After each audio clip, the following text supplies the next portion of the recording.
But there are three guys in the NFL whose days as a starting quarterback are nearing an end much more quickly than you'd expect them to. Deshaun Watson, Kirk Cousins, and Daniel Jones, right? All three of them. Daniel Jones, when you're booed play 2 and your head coach has to say, I'm not making a quarterback change after week 1, yeah, you're close to losing your gig. When you have a really bad week 1 and your head coach says your injury from last year was not the problem, Kirk Cousins, guess what? You're not holding on to that job very long.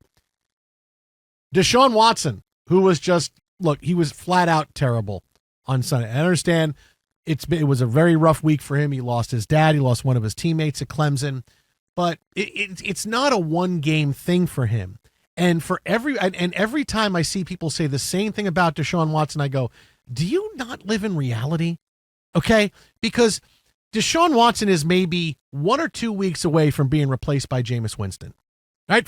You've heard you've seen the guy play. Look, all the stuff you've heard in the promos and heard that's been said on Fox, we told you about Deshaun Watson 2 weeks ago, right? And months ago. He's not going to be the quarterback for very long. He's not played well. He's not played a lot of football. And the Browns aren't going to flush another season. They're not going to let him go 16. He's got 17 weeks. No, he's got another couple of weeks, because if the Browns offense is absolutely dreadful, they're going to make a move. They have a guy on the bench who has played well before. Not that Jameis Winston suddenly is the greatest guy in the world, but you can't keep trotting out a quarterback that doesn't put up results. He was awful against the Cowboys on Sunday, and the Browns aren't going to let another year with a talented roster go to waste, right? You'll worry about the money at the end of the year, right? And we'll get to the money. But you'll worry about the money at the end of the year. But he's due all this money. If we cut him, we've got all this debt coming. Forget about that. Worry about the money at the end of the year. Get wins now. Figure things out later. Just like we say with the 49ers, who said, screw it, we're doing the right thing. We're going to pay Brandon Ayuk. We're going to pay Trent Williams. We're going to pay all the guys, and we're going to figure things out after this year. We're going to hold the Lombardi Trophy up. If we lose 3 of the guys making $15 million or more next year, we lose 3 guys, but we won the Super Bowl. The Niners said, we'll figure out the money in the offseason. If you're the Browns, it's the same thing. We'll figure out the money in the offseason. How long can you go before you understand, okay, Deshaun Watson is not the guy he was. He just isn't. He's terrible, and things aren't going to get better. He's not going to suddenly get it. It's not. You need to make a change. And so I think I look at this and go, if we're still having this conversation after week 3, that's a long time. Because you get out of September and in October. No. I know the season's a little bit longer now with the extra game. There's, with the extra wild card. Okay, we still feel all right with where we're at, but they're not going to go through again what they went through last year, which was Deshaun Watson was bad. Then he got hurt. Then they figured they played 4 quarterbacks. Brian Sipe was 2 of them. And then we picked Joe Flacco up off his couch. And boy, he got us to the playoffs, and it was a magic carpet ride that ended a little bit early for us.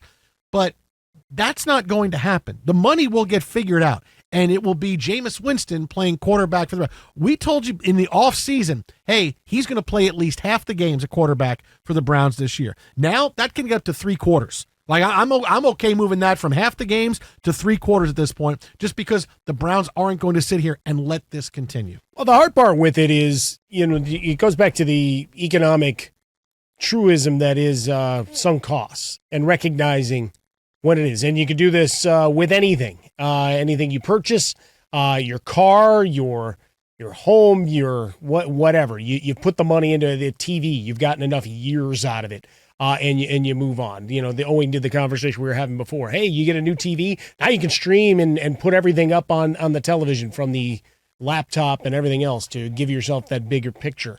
And the big picture here is that you've spent the money. Now you can massage things to do whatever you can for dead cap purposes and how much he's owed and the guarantees. I mean, all bad business. My favorite meme yesterday going around was the little clip from Moneyball of Jonah Hill pointing to the whiteboard. See this? This is a guy, he's Deshaun Watson, he's no good. I'm paraphrasing. And the ironic thing is that was supposed to be Paul DePodesta, who was the chief strategist who brought Deshaun Watson in and orchestrated the deal and all the guaranteed money that brought him to Cleveland. Even though he was Moneyball guy, now he had money and got the authorization. But just remember what happened with Deshaun Watson. He took that year off. He's not been that guy since, right? He had a big year. And then they played hardball, and he sat on the sidelines and everything else. And now here we are. So for the Browns, you've got a good roster. You're in a tough division. And eventually all those other guys are going to have to get paid too. And so you don't want to waste the year and opportunity. Pittsburgh being whatever they are, we're looking at them as a 500 plus or minus a game or two kind of team each and every year. Cincinnati gets punched in the face by New England in week 1. We'll see what happens with, the chirping going on between Jamar Chase and T. Higgins about their deals and trying to get those things remedied. And then, you're looking at Baltimore, that they lose to Kansas City, but they look like they'll be game like they are most years. So you're not going to give away games because I think they're with everybody else. The back end of the schedule is all your division stuff. So early on, you've got to try to stack some W's because the Eaton will get much harder later on. See what I'm doing there? Because it's all Jameis Winston I know, and Eaton W's. You're also hungry. We haven't had dinner yet. I can tell you're hungry. 9:30. I know you're hungry. But it was about eating W's. I know when you start making food analogies, I know you're hungry. Normally we get to one there. Just trying to think of what do I want for dinner later on. When we talk about a pie chart, and instead you say a pizza chart, I know, okay, you need to eat. You're hungry. I don't know that I've used the pizza chart lately. Harmon's hangry. We got to get some food, all right? Well, I mean, the hot takes will start flying. Hey, Ryan Bershinger, let's get somebody to run up to a Pollo Loco for Harmon. He needs a little bit. I appreciate that. Yeah. But yeah, for Deshaun Watson, really it's just that hard conversation of, all right, and if you're Stefanski, you've got to go in and be like, this is untenable. Yeah. We can't do this. And now you've got Jerome Ford in instead of Nick Chubb, who's a decent running back. Your wide receiving core got a little bit out of Judy, expecting more. Amari Cooper was pretty and was invisible, which was a bit surprising because, I mean, Dallas was down several top defenders in their defensive backfield. Yeah. Now they welcome back Diggs, but Bland is out. Yeah. So you're thinking you're going to be able to find a free runner. Instead, nobody could block or stop Micah Parsons. No. Now look, so now let's get to the money part of it, because that's what the Browns, if week 3 is going to be it, right? He's got an easier matchup this week. Week 3 is it for Deshaun Watson. Then you're going to see Jameis Winston. Now let's get to the money, because that's the big default that I see people say all the time that just drives me back bananas crazy. Oh, they can't cut him because of the dead cap.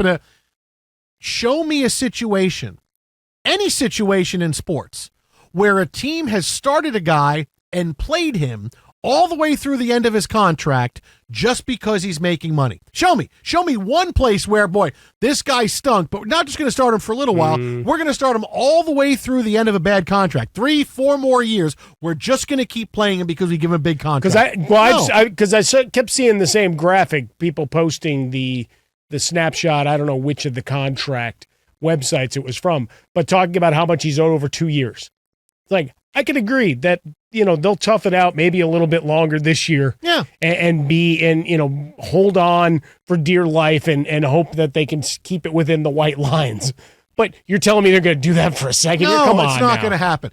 At the end of the year, they'll figure out the money. You know why? Because teams always figure out the money. Because you can write it off like Kramer told us. Aaron Rodgers was never getting traded. Look at the dead cap hit for the Packers. Look at the cap. What happened? Aaron Rodgers got traded, and it wasn't really that difficult. It was just the Jets wanted him, the Packers wanted an extra first-round pick, and that's we played poker for that. The money was taken care of. With Russell Wilson. Right? Money was taken care of. Denver dug a giant hole and buried. But look at the dead cap hit. But guess what also happens? The cap goes up every single year. Mm-hmm. I'm not saying it's not going to be belt tightening, because there is that going on, but look at the roster you have right now. Okay? Roster you have right now. If there's no Deshaun Watson, okay, wait a minute. So the roster we have right now, there's no Deshaun Watson. We still have the quarterbacks. We're going to draft somebody most likely, and we're going to make replacements. We'll lose a couple of players, but we'll go forward. They will find a way. All teams find a way. Nobody plays a guy for a long period of time just because he's getting paid. Will you go in Goldblum Jurassic Park there? Life finds a way. Finds a way. By the way, I can't believe that line is so famous. Like, every time I see that in a big setting, like, he says that and everybody claps. No, it's the way he says it, though. Life finds a way. And he's behind the Bono fly glasses. Ironically, the guy that played the fly. Life is even better than the real thing. Life is. But to think that the money can't be worked, it's insane. And I don't get why people they can't do it because of, no, they'll figure out the money. Either it will be some kind of payment, they'll spread out the dead cap, they'll redo other people's contracts, giving them look, that's the biggest thing. I don't know why every team just doesn't say, we're going to give you your entire contract and a signing bonus so we can sign some other guys. Oh, okay, that's great. Just it, right? You convert it to a signing bonus, you they will spread figure money out the out. money. Don't tell me they can't, because they figure, no matter how bad a situation is, you could have a guy whose dead cap would be the entire salary cap, and still a team would find a way to figure it out over the course of a year. Oh, we'll do this. Now it's going to be thin. We're going to spread the dead cap hit over, but the cap keeps going up every year. This is not going to be a case where the Browns are going to plead poverty and say, we can't even field the team. No, you'll be fine, but look, because you'll figure out the money. But look what the 49ers just did, right, to get Williams and Ayuk taken care of. Debo, restructure, created some $16.5 million of cap space. Signing bonus, smooth it out like the rough waters. We used the analogy last week. Rough waters, but it's a nice little ripple when it gets to the shore. Looks really rough and choppy out there. Mm-hmm. And then you just easily ride it out. And that's the NFL and salary cap. It looks daunting, and it's a nice talking point, but it's very easy to figure out all the loopholes of how to change this out. Hey, can we give you a signing bonus? Yeah, okay. You get cash on hand. Might as well sing the J.G. Wentworth song while you're at it. Not a sponsor. J.G. Wentworth. So to think it's not 2 more weeks, and it's the Jameis Winston era, however long that lasts with the Cleveland Browns. Jameis Winston. Then it's Derek Anderson, Spurgeon Wynn. Going back to that giant graphic from the Fox broadcast. You can have Tim Couch and Kelly Holcomb come back and battle it out. Ooh, now we're talking. See, that was fun, wasn't it? Yeah. We can get Brady some more run. He just comes out of the booth suiting up for the Browns. I'm good. I can throw it. I meant Brady Quinn, our teammate here at Fox Sports Radio. I think. Well, he was with the Browns. I like Brady Quinn, but I think if they have the choice between Tom Brady and Brady Quinn, I'd go with Tom Brady. Look, man, there's petitions for him to be the Raiders quarterback. Yeah. I think Raiders owner / quarterback. I think Money Smith and Daniel Jeremiah with the best little back and forth ever is like, this game, rock fight. Because there was nothing going on. But you got a petition in New York for the Giants. Can Brady suit up for us? I know we beat him twice in Super Bowls, but he can come save us, right? Please?